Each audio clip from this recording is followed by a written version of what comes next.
خوف نہ رکھ رضا ذرا، تو تو ہے عبد مصطفیٰ، تیرے لیے امان ہے، تیرے لیے امان ہے۔ حالات نے بہت کچھ سکھایا بھی ہے اور بہتوں کو ڈرایا بھی ہے، لیکن مومن وہ نہیں ہے جو حالات کے دھاروں میں بہہ جاتا ہو۔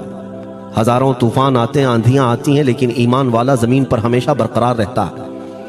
وہ طوفانوں کے حوالے نہیں ہوتا، آندھیوں سے گھبرا نہیں جاتا۔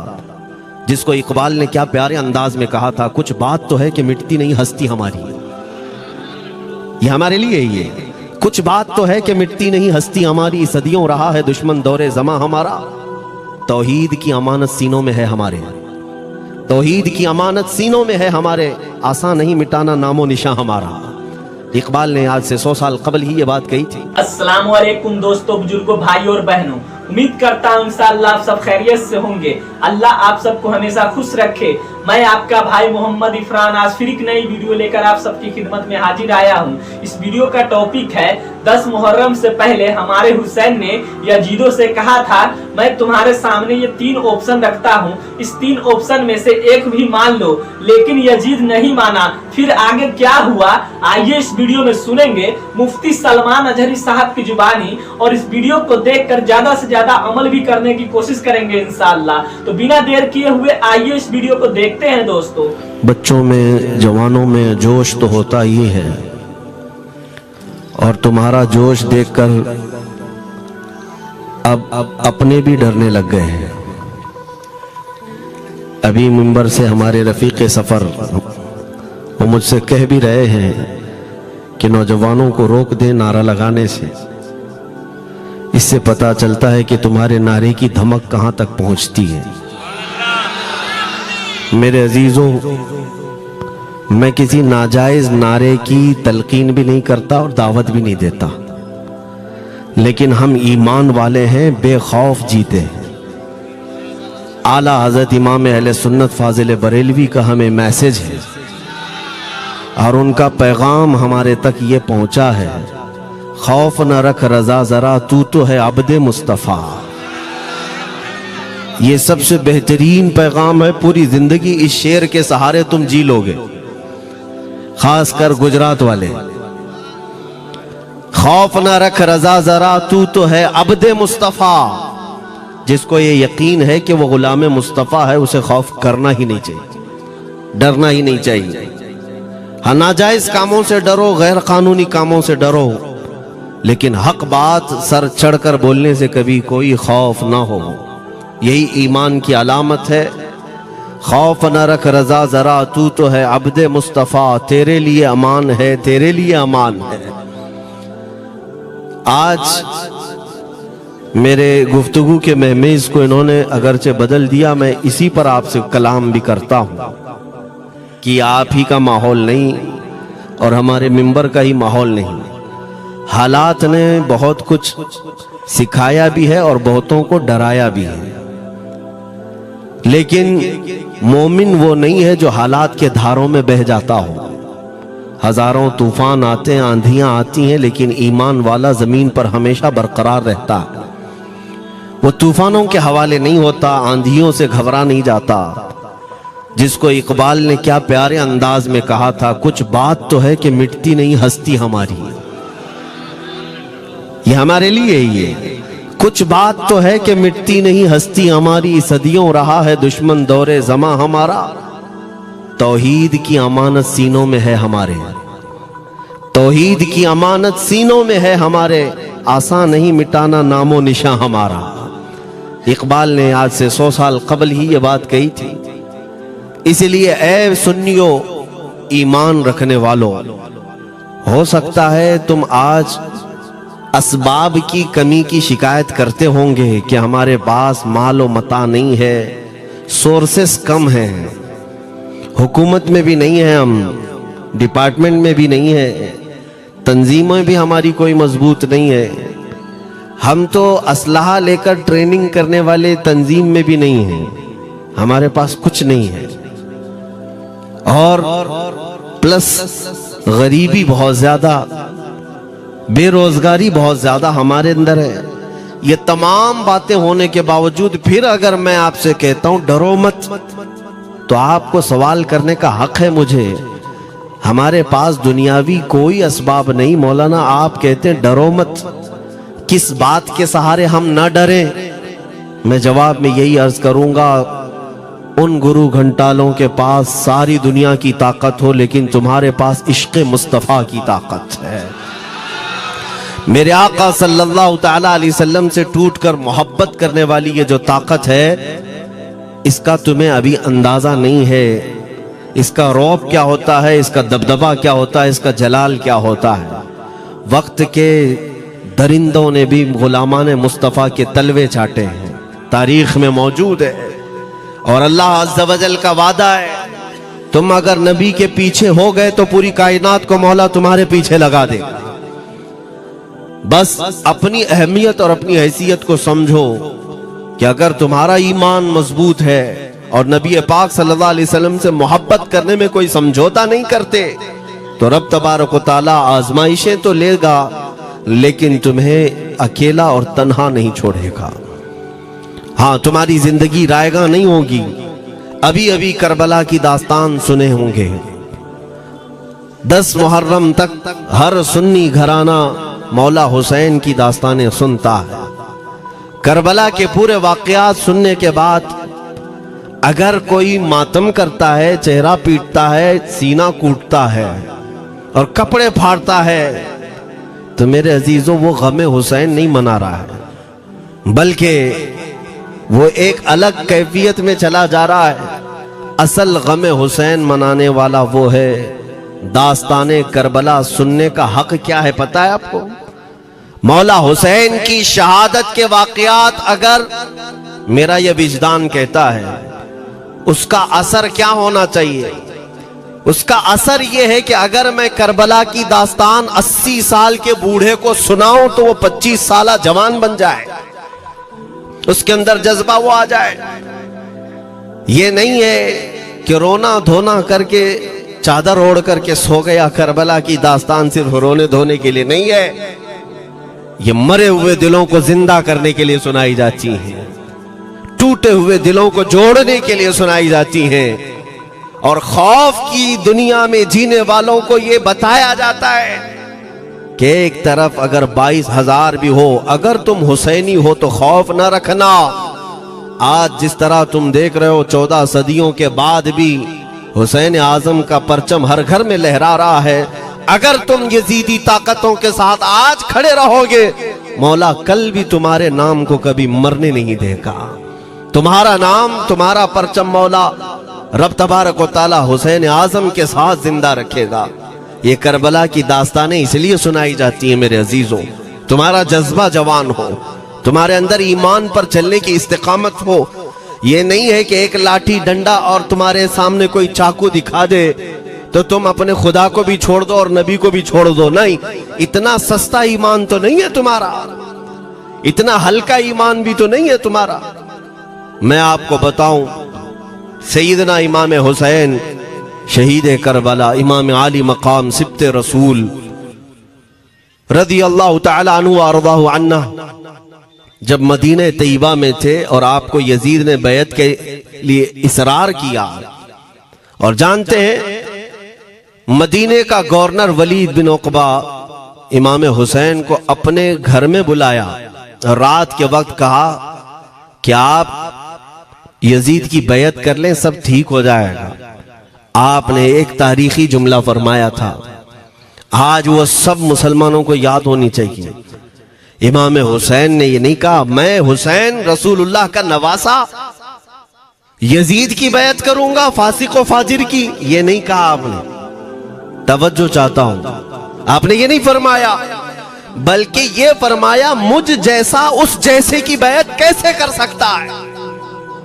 یہ قیامت تک آنے والوں کے لیے میسج ہے, حسین جیسا کبھی بھی یزید جیسے کی بیعت نہیں کر سکتا اور نہ ہی ویسوں کی طاقت کو وہ مان سکتا ہے. اور الحمدللہ ہماری ماؤں نے بچپن سے ہمیں حسین کو ہی سنایا ہے, یزید کو نہیں. اس لیے آج اگر کسی تخت پر یزید بیٹھا ہو تو ہمیں ڈر نہیں لگتا اس بات کا کہ وہ گردن اڑا دے گا, ہمیں اس بات کا خوف نہیں لگتا کہ پھانسی پر چڑھا دے گا. ہمیں اس بات کا یقین ہے کہ اگر ہمارے ٹکڑے بھی ہو جائیں گے تو انشاءاللہ ہماری روح کربلا ضرور پہنچیں گی. امام حسین کے ساتھ قیامت کے دن اٹھائے جائیں گے حق بات کرتے ہوئے اگر دنیا سے جائیں. عزیزان گرامی وقار، میں تاریخ کی چند جھلکیاں آپ کے سامنے رکھوں گا. مجھے حکم بھی ہوا ہے، بہت جلدی وقت ختم ہو جائے گا، سمیٹنا ہے.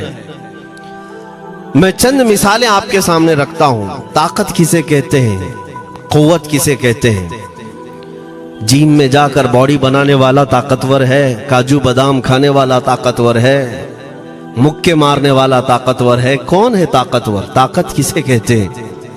میرے عزیزو، اصل طاقت تو یہ ہے کہ تم استعمال اپنے ہاتھ پیر کچھ بھی نہ کرو لیکن کھلبلی دوسروں میں مچی رہے. یہ اصل طاقت ہے، یہ رب تعالیٰ کی طرف سے دی ہوئی ہوتی ہے انعام میں. ورنہ آپ سوچ سکتے ہیں کہ حسین اعظم کے ساتھ جو لوگ آئے تھے وہ کل قافلہ کتنا تھا. الگ الگ روایتیں. امام حسین کے ساتھ 135 لوگ تھے، بعض روایات میں ہے 96 تھے، 96 لوگ تھے، بعض روایت میں 82 تھے.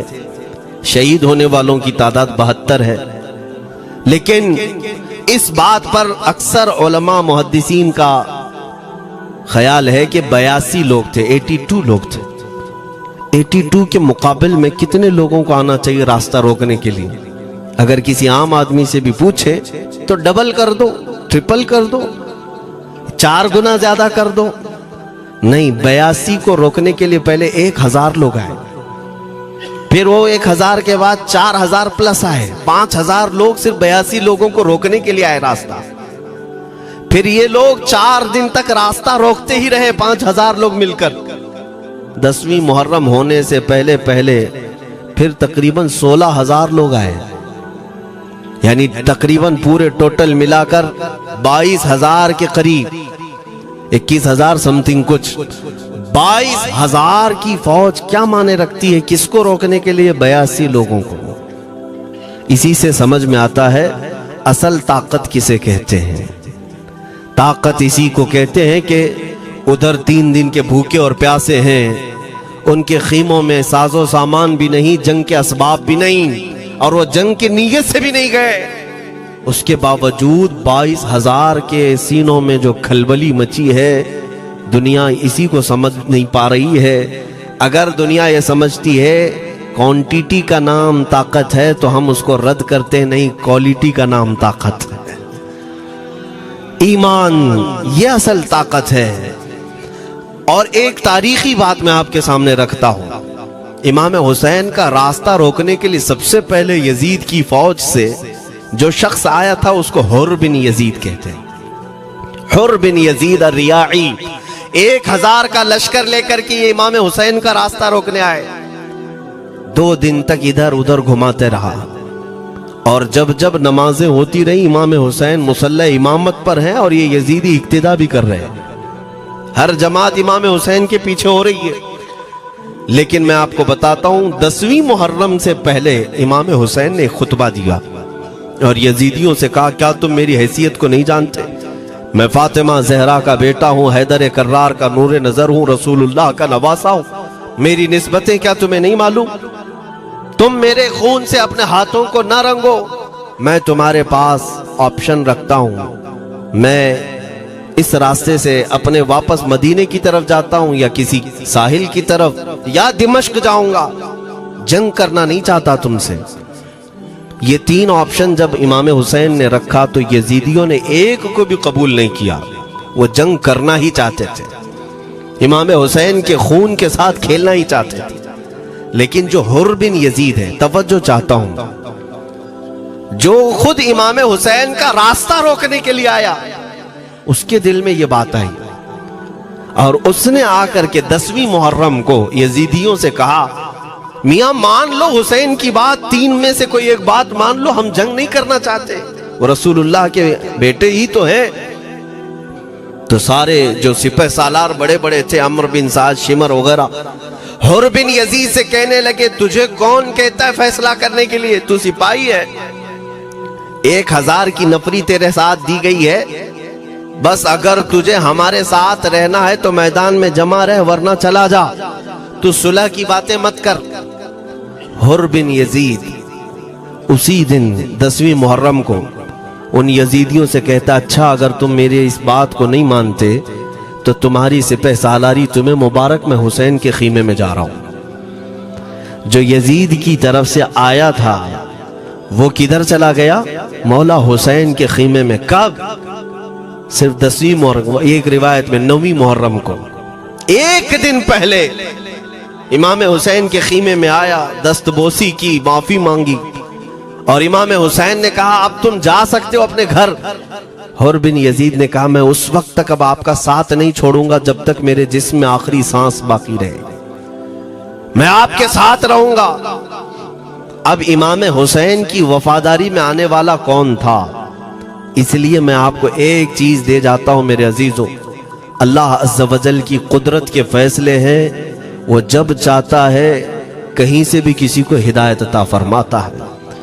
वो बातिल कुव्वतों के मौजूद पलने वाला बच्चा भी कभी रब तबारक व तआला हिदायत देता है, उसे आलिम बनाता है, और कभी काबे की छांव में पलने वाले को मौला अबू जहल भी बनाता है, गुमराह कर देता है। हुर बिन यजीद मौला हुसैन के पास आ गए। जो बात मुझे कहनी है उसके लिए मुझे इतना वाकया बयान करना पड़ा है। मैं असल पॉइंट की तरफ आता हूं, क्यों मैं ये बयान कर रहा हूं। जब 10वीं मुहर्रम को जंग शुरू हुई, अम्र बिन साद ने तीर चलाया, तो जानते हैं खीमा हुसैन की तरफ से सबसे पहले मैदान में उतरने वाला यही हुर बिन यजीद ही, यही उतरे अपने घोड़े पर सवार होकर उन्हीं यजीदियों से लड़ने के लिए जिनकी फौज में ये आए थे, उनके मुकाबिल में लड़ने के लिए गए। और जब लड़ने की इब्तिदा हुई, सुबह से दोपहर के करीब तक वो लड़ते रहे, जवाल तक। अब जो बात कहना है तवज्जो से सुनो। हुर बिन यजीद ने सुबह से लड़ाई की, बहुतों ने वहां पर मैदान जंग में मुकाबला आराइयां की हैं, लेकिन हुर बिन यजीद की जो लड़ाई है वो तारीख में लिखी हुई। आज उन्होंने यजीदियों के साथ जो जंग किया, कई घंटे जंग करने के बाद जानते हैं तन्हा हुर बिन यजीद ने 120 यजीदियों को कत्ल किया। 120 की तादाद, एक घोड़सवार एक ही है, 120 को मार गिराया। उसके बाद जामे शहादत नोश किया। मैं तारीख पढ़ रहा था, वहीं पर हमने किताब को रोक दी। बहुत सारे लोग करबला के वाकयात में इमाम हुसैन के खानदान के बच्चों के शहादत तो बयान करते हैं, उनके जिस्म कट गए, उनके ऊपर घोड़े दौड़ाए गए, लेकिन तुम ये नहीं जानते कि हुसैनी शहजादों ने बातिल कुव्वतों के कैसे छक्के छुड़ाए थे। एक एक जवान ने मुकाबिल में आने वालों को उनकी औकात कैसे याद दिलाई थी। अब सुनो, हुर बिन यजीद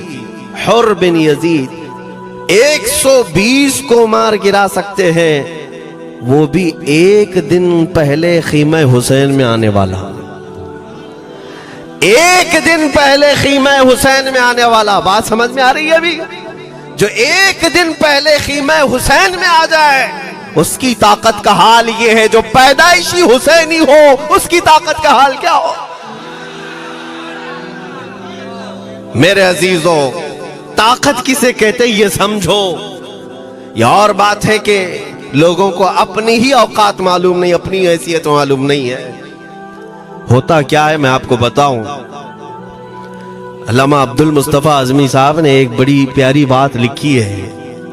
वो गुजरात के हालात बहुत अच्छी तरह से जानते थे। आपने एक बहुत अच्छी बात लिखी जो हमारे तमाम चीजों से, या आज के जमाने में ये चीज मैच होती है। एक ताजिर तिजारत करने के लिए निकला, उसके पास कुछ कीमती हीरे थे, और वो हीरों की तिजारत करता था, और एक चोर उसके पीछे पड़ गया।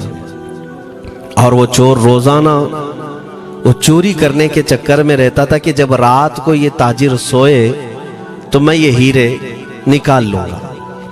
लेकिन 2-3 दिन जब वो ताजिर सोता था, वो पूरे हीरे चेक करता था, कहीं नहीं मिलते थे। थक गया चोर। 3 दिन के बाद उस ताजिर को उसने पूछा, चोर ने कहा कि तुम हीरे रखते कहाँ हो? दिन भर तो तुम्हारे पास होते, रात में कहाँ जाते? तो उस ताजिर ने कहा, अकल का अगर तू इस्तेमाल करता तो तुझे बात समझ में आती। रोजाना मैं तेरे ही जुब्बे में रात को ये हीरे रखकर खुद सो जाता था। वो अपना नहीं तलाश करता, इसका तलाश करता। बिला तशबीह बिला तमसील।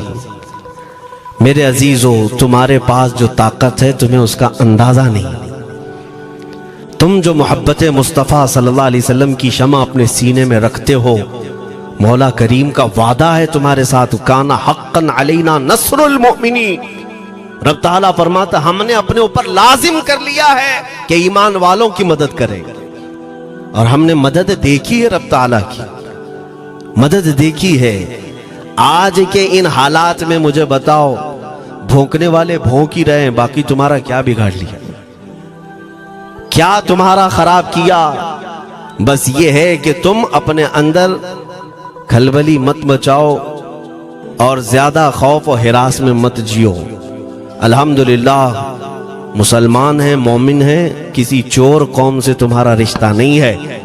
तुम दुनिया की उस अजीम कौम हो जो सिर्फ और सिर्फ अपने रब ताला के हुजूर झुकती है, और अपने रब तबारक व ताला के हुजूर ऐसे झुकती है। मैं चैलेंज के साथ कहता हूँ, पूरी दुनिया में कोई कम्युनिटी, कोई कौम ऐसी नहीं है जो अपने खुदा को देखने के बाद ही झुकती है। जिसकी भी जाओ, उनके खुदाओं की तस्वीर वहां पर सामने होती तभी झुकते हैं। वो चाहे ईसाई हो, यहूदी हो, कोई भी हो, उन्होंने कोई ना कोई या मूर्ति बनाई है या तस्वीर बनाई है, तब वो झुकते हैं। तन्हा तुम ईमान वाले हो जो आज तक अपने खुदा को देखा नहीं लेकिन हर दिन सजदा करते हो। तुम्हारा ये ईमान है। और कुरान में शुरू में ही अल्लाह ताला ने जो तारीफ फरमाई सूरह बकरा में, युमिनून बिल गैब, अल्लाह फरमाता है ये वो लोग हैं जो गैब पर ईमान रखते हैं, देखा नहीं। और दुनिया में करोड़ों मस्जिदें होंगी, किसी मस्जिद में अल्लाह की तस्वीर है? किसी मस्जिद में? और या तुम्हें सलातो सलाम पढ़ने के लिए मेरे आका की तस्वीर देखने की जरूरत है? यही तो तुम्हारा ईमान है मेरे अजीजों। मेरे आका को हमने दिल में बसा रखा है, और जब हुजूर पाक की याद आई, बगैर तस्वीर देखे हम खड़े हो जाते हैं। और उनकी मोहब्बत वैसी होती है, हमें किसी तस्वीर और मूरत को देखने की जरूरत भी नहीं होती। तुम्हारी खुसूसियात बहुत हैं। अल्लाह रब्बुल इज्जत ने तुम्हारी पेशानियों को महफूज रखा है, किसी अहरे गैरे के सामने झुकने नहीं दिया। पेशानी मुकद्दस है तुम्हारी। हाँ, ये तो नहीं है कि तुम किसी दरख्त पर भी चले जाओ, पत्थर पर भी चले जाओ, चूहे पर भी झुक जाओ, सांप पर भी झुक जाओ, नहीं है। एक सहाबी हैं, ईमान लाने के बाद वो कहते हैं, या रसूल अल्लाह सल्लल्लाहु अलैहि वसल्लम, 2 वाक़यात ऐसे हैं जो ज़माने जहालत में हम करते थे। एक वाक़या याद करता हूँ तो रोना आता है, और एक वाक़या याद करता हूँ तो हंसी आती है। हुजूर ने फरमाया, वो दोनों क्या हैं बताओ? उन्होंने कहा, पहला वाक़या तो ये है जिसको याद करके रोता हूँ कि जवानी में जब हमारे घर बेटी पैदा होती थी तो हम उसका गर्दन मरोड़ कर दफन कर देते थे। आज मुझे ये बात याद आती है तो रोना आता है कि हमने ऐसे कई बच्चियों को दफन कर दिया। अरब वाले दामाद बनाना नहीं चाहते थे और बेटियों को पहले ही मार देते थे। ये वो सहाबी कहते हैं, अब याद आती है बात तो रोना आता है। मेरे आका सल्लल्लाहु अलैहि वसल्लम ने फरमाया, फिर हंसी किस बात पर आती है? कहते हैं, ज़माने जहालत में हमारे खुदा जो होते जिनकी हम इबादत करते थे, तो जब सफ़र में जाना होता था तो आटा गूंद करके खुदा बना लेते थे, क्योंकि सफ़र में जाना है और हर जगह उनको साथ में रखना था खुदा को। वो साहब ही कहते हैं, सफ़र के खुदा और होते थे, हवा का अलग, पानी का अलग, मिट्टी का अलग, सब लेकर के चलते थे। फिर हुजूर ने फरमाया, हंसी किस बात पर आती है? वो कहते हैं, बीच रास्ते में अगर खाना खत्म हुआ तो कभी खुदा का हाथ तोड़ के खाते थे, कभी पैर तोड़ के खाते थे। अरे मेरे अजीजों, 1400 साल बाद आज जब आप हंस रहे हैं, उस सहाबी को तो इस बात पर हंसी आती होगी। मैं ये बात सिर्फ इसलिए अर्ज कर रहा हूं कि शुक्र मनाओ अल्लाह रब्बुल इज्जत का कि तुम्हें रब तबारक व तआला ने उस कौम में पैदा किया है जिसका माथा सिर्फ वहदहू ला शरीक की बारगाह में झुकती है। तुम ईमान वाले हो। और मैंने आयत यही तिलावत की खुतबे में, वला तहीनु वला तहज़नु व अंतुमुल अअलौना इन कुंतुम मुमिनीन। घबराओ मत, परेशान मत हो, तुम सबसे ज्यादा सरबुलंद रहोगे अगर तुम ईमान वाले हो। ये कुरान की आयत है। ईमान किसे कहते हैं? ईमान किसे कहते हैं? यानी अल्लाह ने फरमाया अगर तुम ईमान वाले हो तो सबसे ज्यादा कामयाब हो। अब हम पूछते हैं रसूल पाक से, ईमान किसे कहते हैं? मेरे आका की जुबान से सुनो, ला युमिनु अहदुकुम हत्ता अकूना अहब्बा इलैहि मिन वालिदिही व वलदिही वन्नासि अजमईन। हजरत अनस से रिवायत है, हुजूर पाक सल्लल्लाहु अलैहि वसल्लम फरमाते हैं तुम में से उस वक्त तक कोई कामिल ईमान वाला नहीं हो सकता जब तक अपने वालिदैन, अपने बच्चे, अपने और सारे इंसानों से ज्यादा मैं उसके नजदीक महबूब ना बन जाऊं। हुजूर से कामिल मोहब्बत जब तक ना करोगे तब तक ईमान भी कामिल नहीं है। खुलासा कलाम यही है कि मोहम्मद से वफा तूने तो हम तेरे हैं, ये जहां चीज है क्या लौह कलम तेरे हैं। बस इसी बात पर आपको आना है। इकबाल भी ये कहता है, मैं जर्मनी गया, यूरोप का सफर किया, वहां की तरक्कियों को देखा और वो लोग बहुत आगे बढ़ रहे थे। मैं इसीलिए सफर किया कि मैं वहां तहकीक करके आऊं, देखूं, अपनी कौम को आकर के मैं बताऊं मुसलमानों को कि किस फील्ड में तुम जाओगे तो कामयाब होंगे।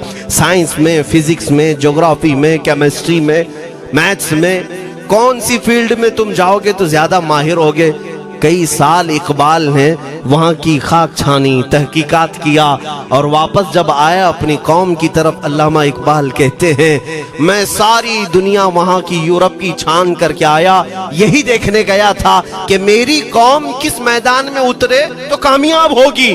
तो लोगों ने पूछा क्या वो तुम्हें राज मिल गया? वो कहते हाँ मुझे राज मिल गया। लोगों ने पूछा किस मैदान में उतरे? तो वो इकबाल कहता है मैं तो राज को पहुंचा, अपनी कौम को बताता हूँ तुम्हारी तरक्की का राज सिर्फ इतना ही है कि मोहम्मद से वफा तूने, कि मोहम्मद से वफा तूने तो हम तेरे हैं। ये जहां चीज है क्या लौह कलम तेरे हैं। सारी कामयाबी का असल राज मेरे आका से बेइंतहा मोहब्बत है। मैं दीनी शख्सियात की बात अपनी जगह पर, जो जिसको आप दुनियावी उलूम कहते हैं, लाओ मैथ्स का कोई बहुत बड़ा माहिर रियाजीदान या कोई साइंटिस्ट आपको ऐसा लगता हो, लाओ मेरे आला हज़रत इमाम अहमद रजा फाजिल बरेलवी के सामने। जानते हैं आप उस आला हजरत फाजिल बरेलवी ने 55 उलूम पर अपनी तहकीकात लिख दी हैं। बाकी जानते कितने थे वो अल्लाह ही बेहतर जाने। एक बात मैं आपको बता रहा हूं, मैथ्स में, मैथमेटिक्स में उनके पास ऐसी ऐसी इजादात थी। एक किताब आला हजरत ने लिखी है ज्योमेट्री पर, आज के बच्चे जो कॉलेज पढ़ते हैं वो जानते होंगे। ज्योमेट्री की भी कई उसमें अक़साम लिखी गई हैं और आला हजरत ने एक किताब लिखी है कश्फुल इल्ला अन सिमतिल क़िबला, क़िबला पहचानने का इल्म। तुम तो आज वो कंपास लेकर के पहचानते हो ना, अब तो मोबाइल में आ गया, मोबाइल को घुमाओ, इधर दिखा रहा उधर, उधर दिखा रहा उधर क़िबला। मेरे अजीजों, इस्लाम मशीनों से नहीं चलता है। इसका सेल चला गया तो क्या तुम्हारा इस्लाम चला जाएगा? इसकी बैटरी चली गई तो क्या तुम्हारा दीन चला जाएगा? नहीं, इस्लाम मुकम्मल कवायद और ज़वाबित के साथ है। सारी मशीनें खत्म भी हो जाए, इस्लाम ने तुम्हें कायदे बनाकर दिखाए हैं, प्रैक्टिकल। ये क़िबला पहचानने का इल्म होता है। शहर का तूलुल बलद, अर्जुल बलद देखना होता है। बहुत सारी उसमें चीजें, उसकी सतह समंदर से ऊंचाई कितनी है, फिर सितारों को देखा जाता है, फिर पहचाना जाता है क़िबला, उसको हिसाब में लगाया जाता है। आला हजरत ने ये जो किताब लिखी पूरे 1400 साल में है। आला हजरत की ये किताब जिसमें 10 कायदे खुद उन्होंने इजाद किए, उनसे पहले किसी ने नहीं लिखी, खुद उन्होंने इजाद किए। और उसके बाद आला हजरत ने चैलेंज के साथ कहा کہ میں نے فقیر نے یہ 10 قاعدے ایجاد کیے ہیں، اس پر کوئی عمل کر کے قبلہ پہچاننا چاہے تو اس پر عمل کر کے کھڑا ہو جائے، اگر حجابات ہٹا دیے جائیں تو کعبہ اس کی ناک کے سامنے ہوگا۔ اعلیٰ حضرت نے لکھا ہے کعبہ عین اس کی ناک کے سامنے ہوگا، پر